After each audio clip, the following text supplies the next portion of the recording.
Hello everyone, welcome back to my channel. आप सभी को राधे राधे। कैसे हो आप सब? आई होप कि सब बहुत अच्छे होंगे और मैं भी अच्छी हूँ। और एक बार फिर से वेलकम है आपका न्यू व्लॉग में। तो जी रात का टाइम हो रहा है, रात के बजे हुए हैं 9:30। काम मेरा सारा ख़त्म हो चुका है, जो कि दूध वगैरह का काम होता है ना खाने के बाद का, वो भी सब मैं ख़त्म कर चुकी हूँ। और उसके बाद कर रही हूँ मैं अपने बालों में मसाज। तो मैंने सोचा आपके साथ ये शेयर करती हूँ, क्योंकि जो तेल मैंने बनाया है ना, उससे मैं रात में मसाज करती हूँ और सुबह मैं बालों को धुलती हूँ। तो जब रात भर तेल हमारे बालों में रहता है तो उससे ड्राइनेस नहीं होती है, डैंड्रफ नहीं होता है। जैसे कि डैंड्रफ के लिए ना आपके सब काफ़ी सारे कमेंट आ रहे थे कि बालों में बहुत ज़्यादा डैंड्रफ हो रहा है, और आप बोल रहे थे कि दही सर्दी में नहीं लगानी चाहिए बालों में। तो जिसे दही सूट नहीं होती है, किसी को कोई प्रॉब्लम हो जाती है दही सर्दी में लगाने से, तो वो ना लगाएं। लेकिन मैं तो किसी भी मौसम में लगा लेती हूँ, और दही ना बालों के लिए बहुत अच्छी होती है। दही जो सरसों का तेल होता है वो डाल के जब हम बालों में लगाते हैं ना, तो वो बहुत अच्छी होती है। जैसे कि कुछ बाल हमारे टूट जाते हैं, पोर्स बंद हो जाते हैं, तो उनको भी वो दही ना खोल देती है। और दही में ना बहुत ज़्यादा चिकनाहट होती है। जैसे कि जब दही से हम मट्ठा बनाते हैं तो उसमें घी निकलता है, तो वो दही में ना घी होता है, तो उससे हमारे बालों में जैसे मसाज होती है दही से, तो बालों में बहुत ज़्यादा चिकनाहट बनी रहती है और बालों में शाइन आती है। तो जब भी मैं बालों में दही से मसाज करती हूँ, तो वो बाल धुलने से ना 20 से 30 मिनट पहले करती हूँ। और अब की बार जैसे ही मैं दही से मसाज करूँगी ना, तो आपके साथ ज़रूर शेयर करूँगी।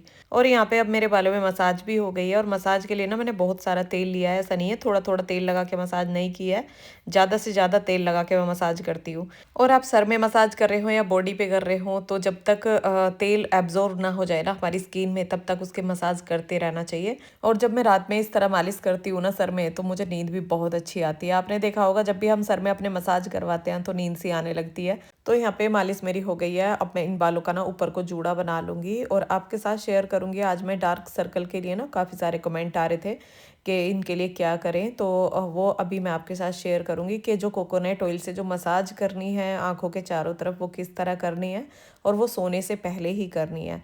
तो मुझे डार्क सर्कल तो नहीं है, बट मैं आपके लिए दिखाऊंगी करके कि किस तरह से आप आंखों के चारों तरफ ना मसाज कर सकते हैं। क्योंकि मुझे डार्क सर्कल जैसे नहीं है, और मैं कोकोनट ऑयल से अगर मसाज करूंगी तो उससे मुझे कोई साइड इफ़ेक्ट तो होने वाला है नहीं, कुछ फ़ायदा ही होगा। क्योंकि ये चीज़ ऐसी होती है, इनसे कोई नुकसान नहीं होता, फ़ायदा ही होता है। तो यहाँ पे ये जो रिंग फिंगर होती है ना, उस पे मैंने कोकोनट ऑयल लिया था और आंखों के चारों तरफ लगा के, यानी कि बूंद बूंद चारों तरफ लगा के, और उसके बाद इस तरह से मैंने मसाज की है।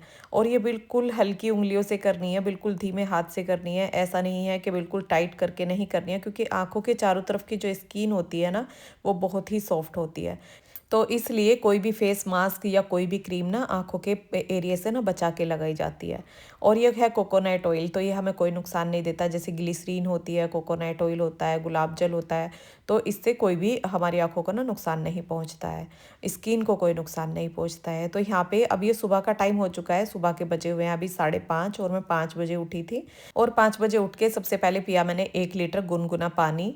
और उसके बाद फ्रेशनेस होके, ये देखो अभी जो कोकोनट ऑयल है ना, वो भी वॉश बेसन पे ही रखा है। तो रात में ये मैंने वहाँ नहीं रखा था। कभी कभी ऐसा हो जाता है कि कुछ काम ना मेरे ऐसे छूट जाते हैं रात में। ज़्यादातर तो मैं अपने सारे काम ना रात में निपटा के सोती हूँ। जो जिस चीज़ की जगह ना जहाँ पे होती है वहाँ पे रख के सोती हूँ। उससे मुझे सुबह काम करने में आसानी होती है, क्योंकि सुबह के काम बहुत ज़्यादा होते हैं और बहुत जल्दबाजी होती है। तो अगर रात में ही कुछ काम निपट जाते हैं ना, तो सुबह के कामों में आसानी रहती है। तो यहाँ पे अब मैं लगा रही हूँ झाड़ू। और आज मैं अपना मॉर्निंग रूटीन आपके साथ शेयर कर रही हूँ, जो कि सर्दी का मॉर्निंग रूटीन मेरा कैसा होता है, सर्दी में किस टाइम तक मैं अपने सारे काम खत्म कर लेती हूँ। और आज ना एकादशी है, तो एकादशी का मेरा आज व्रत भी है। और एकादशी को ज़्यादातर मैं बाल धुलती नहीं हूँ, लेकिन कल मंगलवार था, तो मंगलवार को भी हम सर नहीं धुलते हैं, तो इसलिए मैं आज ही अपने बाल धुलूंगी। और आज के दिन पूजा पाठ का काम थोड़ा सा ज़्यादा रहता है, तो देखते हैं किस टाइम तक आज मेरा काम खत्म होता है। और उठी तो मैं वही टाइम है मेरा, जो कि 5 बजे का, सर्दी का मेरा टाइम 5 बजे का उठने का होता है। और जो गर्मी का टाइम होता है ना, वो मेरा 4 बजे का होता है, क्योंकि गर्मी में जल्दी उजाला हो जाता है और मुझे बाहर घूमने जाना होता है। तो वही मैं 4 बजे उठती हूँ। और आज मैं बाहर घूमने नहीं जाऊँगी, आज मैं छत पे ही घूमूंगी। और जिस दिन मैं बाहर नहीं जाती हूँ ना, उस दिन मैं अपने छत पे ही घूम लेती हूँ। और बस छत पे इतना फ़र्क होता है कि जब हम बाहर घूमने जाते हैं ना, तो वहाँ पे हम ज़्यादा चल लेते हैं, और यहाँ पे गोल गोल जैसे राउंड लगाने होते हैं ना, तो यहाँ पे इतना ज़्यादा नहीं घूमा जाता है। लेकिन लेकिन फिर भी मैं कोशिश करती हूँ ज़्यादा से ज़्यादा घूमने की। तो मैं एक्सरसाइज करूँगी और ऊपर घूम के आऊँगी और थोड़ा रनिंग भी करूँगी। तो यहाँ पे ऊपर जाने के लिए मैंने शूज़ पहन लिए हैं। और सर्दी में ना एक्सरसाइज करना थोड़ा ज़्यादा ज़रूरी हो जाता है, क्योंकि एक तो सर्दी का खाना-पीना ऐसा हो जाता है, दूसरा आलस बहुत ज़्यादा आता है। जैसे ठंड हो रही है बहुत ज़्यादा, तो हम उठने में भी आलस करते हैं और एक्सरसाइज वगैरह ज़्यादा नहीं हो पाती है, तो इसलिए फैट थोड़ा बढ़ने के चांस ज़्यादा हो जाते हैं। तो इसलिए अपना रूटीन ना ऐसा बना के रखें कि हमारा फैट ना ज़्यादा ना बढ़े। और इसके लिए ना फैट के लिए आपका कमेंट भी बहुत सारे आ रहे थे कि फैट को कैसे कम किया जाए, कैसे फैट कम होगा।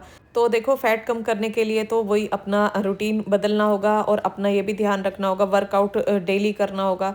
और जैसे कि आप खान पीन जैसा खा रहे हैं उसके अकॉर्डिंग आप वर्कआउट भी करें तो फैट बढ़ेगा ही नहीं। क्योंकि जब पराठे वगैरह हम सुबह खाते हैं और सर्दियों में ये चीज़ ज़्यादा खाई जाती हैं और मेहनत हम बिल्कुल भी करते नहीं है, तो फैट तो बढ़ना ही बढ़ना है। फैट फिर कम नहीं होगा, फैट बढ़ेगा ही। तो फैट ना बढ़े उसके लिए अपना रूटीन चेंज करो, अपने खान पीन को देखो हम किस तरह का खा रहे हैं, हम काम कितना कर रहे हैं, मेहनत कितनी हो रही है। तो उस चीज़ पे पूरा ध्यान देना होगा, क्योंकि गर्मी में तो देखो इतना ज़्यादा फैट नहीं बढ़ता है और गर्मी में फैट घटता भी बहुत जल्दी है। जितने आप एक्सरसाइज करोगे ना तो फैट बहुत जल्दी घट जाता है, क्योंकि पसीना बहुत ज़्यादा टूट के आता है और सर्दी में पसीना ज़्यादा नहीं आ पाता है। अब मैं रनिंग कर रही हूँ लेकिन मैंने गर्म कपड़े पहन रखे हैं और बस हल्का फुल्का सा अंदर पसीना आता है, बस ज़्यादा पसीना नहीं आता है। और यहाँ पे अब मैं कर रही हूँ एक्सरसाइज। तो पहले ऊपर आके पहले मैं तेज़ तेज़ घूमी हूँ स्पीड से, और उसके बाद 4 से 5 राउंड मैंने तेज़ स्पीड से राउंड लिए हैं। और जो रनिंग के लिए हैं वो हल्की हल्की रनिंग मैंने की है। और यहाँ पे अब करूँगी मैं एक्सरसाइज। तो पहले मैंने घुटनों की एक्सरसाइज की है, उसके बाद ये बैक की, पेट की। ये एक्सरसाइज बहुत अच्छी है और इससे बैक का जो फैट होता है ना हमारा बहुत जल्दी कम हो जाता है। और ये वाली जो एक्सरसाइज है इससे, तो हर एक्सरसाइज को ना मैं 30-30 बार करती हूँ। अपने अंदर ना 1 2 3 करके काउंट करती रहती हूँ। तो जब 30 हो जाते हैं फिर दूसरी एक्सरसाइज स्टार्ट कर देती हूँ। और यहाँ पे जैसे हम रनिंग करते हैं ना, ये वो एक्सरसाइज है और ये हाथों की, पैरों की बहुत अच्छी एक्सरसाइज है और इससे हमारा फैट भी बहुत जल्दी कम होता है। ये हार्ड जो एक्सरसाइज होती है ना, इनसे हमें पसीना जल्दी आता है। और जो इजीली हो जाती है ना उनसे पसीना नहीं आता, तो उनसे फैट भी जल्दी नहीं कम होता। और ये रस्सी कूदना मैं कम से कम 100 बार कूदती हूँ। रस्सी जो कूदती हूँ वो 100 बार कूदती हूँ। और जो इससे पहले जो एक्सरसाइज की थी मैंने ऊपर हाथ करने वाली, पैर खोलने वाली, वो मैं 50 बार करती हूँ, यानी 50 बार। और ये एक्सरसाइज करके उसके बाद आ गई हूँ मैं अनुलोम विलोम और कपालभाति यहाँ पे बैठ के करूँगी। और अभी ना अंधेरा हो रहा है, तो इस तरह से हम अपना रूटीन रखते हैं। और ये रूटीन ना मुझे बहुत अच्छा लगता है। जैसे कि सर्दी में अगर ये रूटीन बना रहे ना तो बिल्कुल भी 1% भी हमारा फैट ना बढ़ने वाला नहीं है। और मुझे ना कुछ भी खाने का, पीने का कोई भी ऐसा खतरा नहीं रहता है कि हाँ इस चीज़ से मेरा फैट बढ़ जाएगा, इससे बढ़ जाएगा। क्योंकि मैं ना अपनी एक्सरसाइज रेगुलर रखती हूँ, प्रॉपर एक्सरसाइज करती हूँ, तो इसलिए मुझे कोई खतरा नहीं रहता है। और उनको बहुत डर रहता है जो बस खाते हैं और वो ये ज़्यादा हार्ड वर्क नहीं करते हैं, ज़्यादा मेहनत वाला काम नहीं करते हैं, तो उनको फैट बढ़ने का ना बहुत ज़्यादा डर रहता है। और उनके लिए ना ऐसा रूटीन बनाना भी बहुत मुश्किल हो जाता है कि सुबह सुबह उठना, एक्सरसाइज करना और अपने काम करना बहुत ज़्यादा मुश्किल हो जाता है। और आपका एक कमेंट था कि मैं 10 बजे मतलब मेरा उठना होता है और अब मैं 6:30 बजे उठ रही हूँ। तो देखो 6:30 बजे अगर आप उठ रहे हैं ना तो 10 बजे तक आप अपने आधे काम ना निपटा लेंगे। तो यहाँ पे हस्बैंड भी मेरे एक्सरसाइज कर रहे थे और मुझे देख के वो करते हैं, उन्हें देख के मैं करती हूँ। तो इसी तरह से ना हम दोनों एक्सरसाइज कर लेते हैं, क्योंकि वो भी दूध लाने के लिए ना उन्हें भी जल्दी उठना होता है, तो वो जल्दी उठ जाते हैं। और उसके बाद जब मुझे एक्सरसाइज करते हुए देखते हैं ना तो फिर वो भी करने लगते हैं। और आज तो मैं बाहर घूमने नहीं गई थी, नहीं तो जब बाहर घूमने जाते हैं ना तब भी हम दोनों साथ में ही उठते हैं। तो फिर वहाँ से आके और तब भी साथ में एक्सरसाइज कर लेते हैं। और एक दूसरे को जब देख के करते हैं ना तो कुछ और भी नई नई एक्सरसाइज ना याद आती चली जाती है।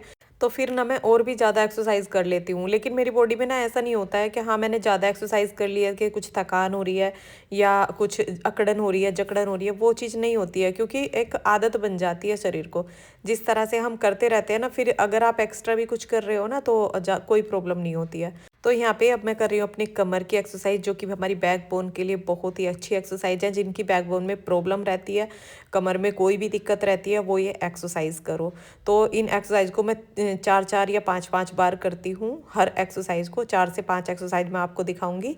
तो आप भी इस तरह से कर सकते हैं। और आपका फेस के लिए जो कमेंट था कि मेरे फेस पे ना बहुत दाने दाने हो गए हैं, पिंपल्स निकलते हैं, तो उसके लिए मैं आपको बता देती हूँ, आप ज़्यादा से ज़्यादा ना पानी पियो, कम से कम भी 10 गिलास पानी ना दिन में पियो।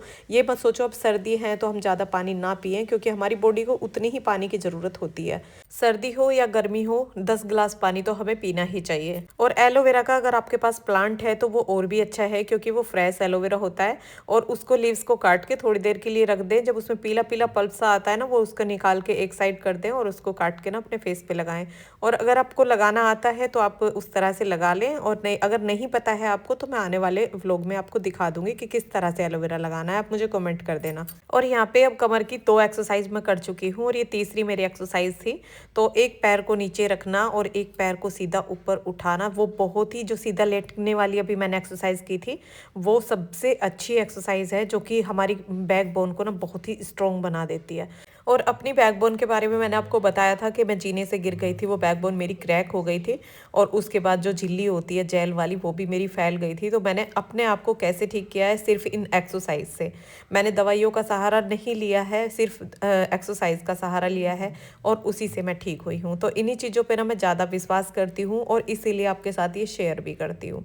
तो यहाँ पे अब मैं उल्टा लेटने वाली ये वाली एक्सरसाइज कर रही हूँ, और एक्सरसाइज अब मेरी सारी हो चुकी है।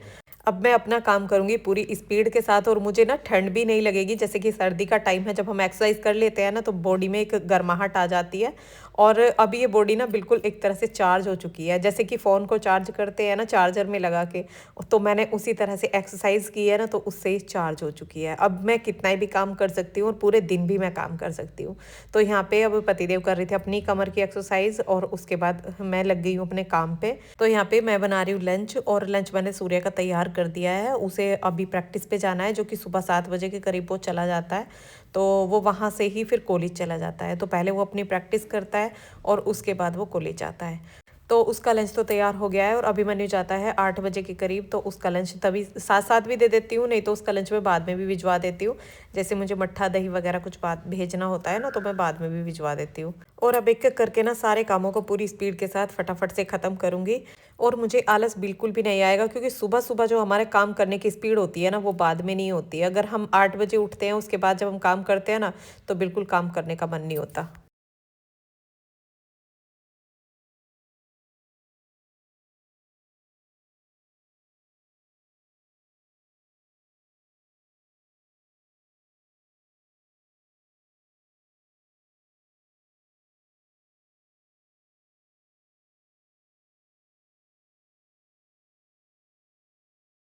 तो आपने यहाँ पे सुना भजन बज रहे हैं, और मैं अपने घर का काम कर रही हूँ, और एक नेगेटिविटी तो घर से जैसे भाग ही जाती है।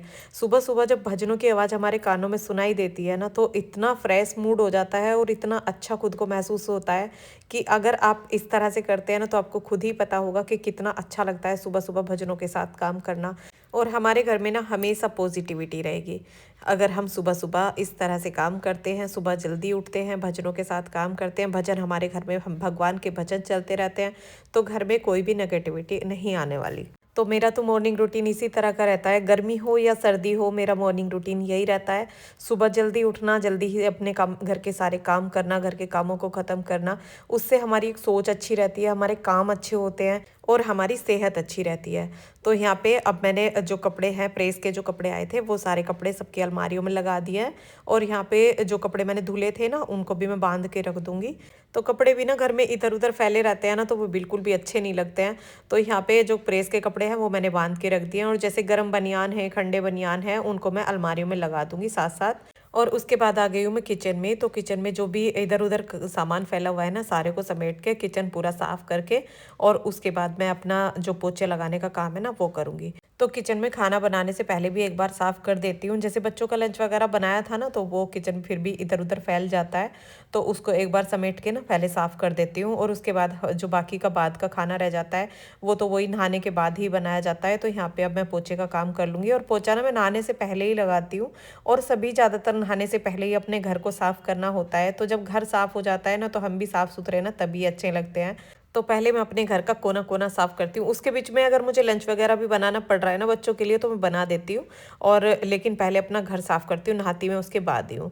और यहाँ पे अब मैं नहा के बाल धुल के मैं आ गई हूँ ऊपर, और पूजा भी मैंने कर ली है। जैसे कि आज एकादशी है तो मुझे कथा भी सुननी होती है, पूजा में भी बहुत सारा टाइम लग जाता है, तुलसी जी की पूजा भी करनी होती है। तो यहाँ पे पूजा करके फिर मैं ऊपर आ गई हूँ, और बालों को मैंने अब खोला है। और अब खोल के अब इनको मतलब धूप में थोड़ा सा सुखाऊंगी, और जो भी खाना है ना मुझे, जैसे फल वगैरह दूध जो भी लूँगी वो मैं ऊपर ही ले आई हूँ। तो मैं यहीं पे बैठ के ना धूप में अपना व्रत खोलूँगी, और धूप में ना मेरे बाल भी सूख जाएंगे। नीचे तो बाल फिर सूखते नहीं हैं, बहुत बाल गीले ही रहते हैं। और गीले बालों को ना ज़्यादा टाइम लपेट के नहीं रखना चाहिए, वो सर में दर्द बन जाता है। तो आपका एक कमेंट भी था कि टोवल से बालों को ट्राई करके दिखाएं, तो टोवल से बाल ट्राई हो जाते हैं, लेकिन मैं पूरे तरह से ना बालों को झटकती पटकती नहीं हूँ। मैं आराम से ही अपने बालों को पोंछती हूँ टोवल से, और उसके बाद मैं बालों को इसी तरह से सुखाती हूँ। अगर गर्मी होती है तो बाल पंखे में सूख जाते हैं, और अगर जैसे सर्दी है तो बाल थोड़ी सी धूप लगानी पड़ती है, तब मेरे बाल सूखते हैं। और जैसे आपका कमेंट था कि नल के नीचे बालों को करके और ऊपर से चला के और तब बालों को वॉश करिए, तो देखो अब आजकल जो है अपना पानी बहुत ठंडा है, और जो अपने लिए जो चीज़ नुकसानदायक हो ना उसे बिल्कुल मत करिए। और अब मैं हल्के गुनगुने पानी में अपने बालों को धुलने लगी हूँ, थोड़ा सा गर्म पानी मिलाती हूँ, थोड़ा ठंडा पानी मिलाती हूँ, तब बालों को धुलती हूँ। और आपका एक काजल के लिए कमेंट था कि काजल जो हमने बनाया है, जैसे आपने बताया था उस तरह से काजल बनाया है, तो वो काजल ना बहुत फैल जाता है। तो आपने काजल बनाते टाइम ना घी उस पे ज़्यादा लगा दिया है, बिल्कुल हल्का सा घी लगाना है, एक बूंद से भी कम घी लगाना है, यानी कि उंगली हल्की सी डाल के उस पे लगानी है बस। वो ही घी ना इतना फैल जाता है, और उसके ऊपर ना काजल जब हम बनाते हैं तो वो काजल ना बिल्कुल सूखा सूखा हो जाना चाहिए, वो गीला नहीं होना चाहिए उसके ऊपर। और फिर अपनी आंखों में ना रात में काजल लगाओ, और सुबह ना साबुन से आंखें साफ करो, तो बिल्कुल भी काजल फैलेगा नहीं। और आपको मैं किसी व्लॉग में ना काजल लगा के भी दिखाऊंगी और साफ करके भी दिखाऊंगी, तब आप देखना कि कितने अच्छे से वो लग जाता है और बहुत ही सुंदर लगता है। और यहाँ पे अब मैं केले लेके आ गई थी ऊपर, तो जैसे मुझे व्रत खोलना था तो पहले मैं केले खाऊंगी और उसके बाद मैं दूध पीऊंगी। आज मैं दूध पीऊंगी क्योंकि लड्डू मैंने बना लिए हैं, और लड्डू से दूध मुझे बहुत अच्छा लगता है। तो सुबह को वैसे मैं दूध नहीं लेती हूँ, लेकिन आज व्रत है तो आज मैं दूध लूंगी। और यहाँ पे ऊपर बैठ के ना धूप में ही हम खा रहे थे, और धूप ना सर्दी की इतनी अच्छी लगती है, बहुत ही ज़्यादा। और धूप लेना थोड़ा सा मेरे लिए ज़रूरी भी है, क्योंकि मेरे अंदर ना विटामिन डी की थोड़ी सी कमी है, क्योंकि नीचे बिल्कुल भी ना धूप नहीं आती है, और धूप के टच में मैं थोड़ा सा कम रहती हूँ, तो इसलिए वो डी की कमी है। और अभी टाइम हुआ है 10:30 बजे का, और मेरा सारा काम खत्म हो गया है, झाड़ू पोछा पूजा पाठ नहाना धोना सब कुछ खत्म हो गया है। अब बस मुझे बनानी है रोटियाँ। और अब वीडियो रोकेंगे हम यहीं पे। तो आज का ये मॉर्निंग रूटीन मेरा आपको कैसा लगा मुझे कमेंट करके बताना, और वीडियो अच्छा लगा हो तो वीडियो को एक लाइक ज़रूर करना, और जो चैनल पर नए हैं पहली बार मेरा वीडियो देख रहे हैं प्लीज़ चैनल को सब्सक्राइब कर लेना। तो मिलते हैं नेक्स्ट व्लॉग में, तब तक अपना ध्यान रखना, खुश रहना, राधे राधे।